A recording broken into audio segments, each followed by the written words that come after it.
காலையில என் ஹஸ்பண்ட் என்ன செம்மையா திட்ட ஆரம்பிச்சிட்டாரு. அவரு ரொம்ப நாளா சொல்லிட்டு இருந்த ஒரு விஷயத்த நான் செய்யவே இல்ல. சரி பார்க்க பாவமா இருக்குன்னு இன்னைக்கு செஞ்சிடலான்னு முடிவு பண்ணிட்டேன். அது என்ன வேலைன்னு கேட்டீங்கன்னா, எங்க வீட்டுக்காரருக்கு ஜட்டி வாங்க போனோங்க.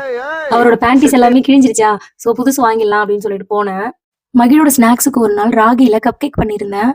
நல்லா இருந்துச்சு. ஒரு பாத்திரத்துல 2 முட்டை, 1 ஸ்பூன் வெனிலா எசன்ஸ், 2 ஸ்பூன் வாசனை இல்லாத குக்கிங் ஆயில், அப்புறம் 1 கப் பால், 1 கப் நாட்டு சர்க்கரை சேர்த்துட்டு நல்லா பீட் பண்ணி எடுத்துக்கோங்க. இப்போ நம்ம மிக்ஸ் பண்ணி வச்ச பேட்டர்ல 1 cup ragi powder, 2 spoon cocoa powder, 1/2 spoon baking powder, 1/4 spoon baking soda, அப்புறம் கொஞ்சமா ஒரு பிஞ்ச் ஆஃப் சால்ட் சேர்த்துக்கோங்க. சேர்த்துட்டு நல்ல ஒரு ஜென்டிலான மிக்ஸ் கொடுத்து எடுத்துக்கோங்க. உங்களுக்கு தேவைன்னா கொஞ்சம் டூட்டி ஃப்ரூட்டி அதில் ஆட் பண்ணி மிக்ஸ் பண்ணிக்கோங்க. ஏன்னா சாப்பிடும்பொழுது நல்லா இருக்கும். அதுக்காகத்தான். இப்போ கப் கேக் செய்யறதுக்குன்னே மோல்டு இருக்கு. அதுல கப் கேக் பேப்பர் போட்டுட்டு நீங்க அதுல ஒரு ஹாஃப் அளவு ஊற்றி வச்சிங்கன்னா அது வந்து வேகும்பொழுது ஃபுல்லாகி வந்துடும். இப்போ அதை ஓடிஜியில் வச்சு எடுத்தீங்கன்னா கப் கேக் ரெடி ஆகிடும். ஒரு ஸ்பாஞ்சியான கப் கேக் எல்லாரும் கண்டிப்பா ட்ரை பண்ணுங்க. நோ மைதா, ஒன்லி ராகி